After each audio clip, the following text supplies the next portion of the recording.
warahmatullahi wabarakatuh. Nepangkeun nami abdi Adesta Adam Putra Dermawan, kelas 5C. Abdi bade nyebutkeun pakakas sareng kagunaanna. Ieu namina kampak. Kagunaanna kanggo malahan kai.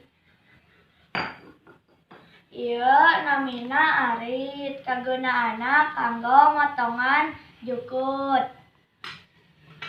Ieu namina bedog. Kagunaanna kanggo motongan suluh awi atawa awi.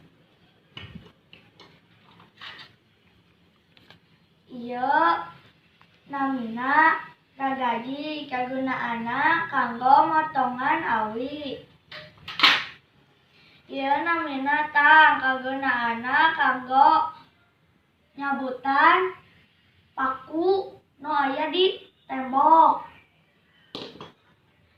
Wassalamualaikum warahmatullahi wabarakatuh.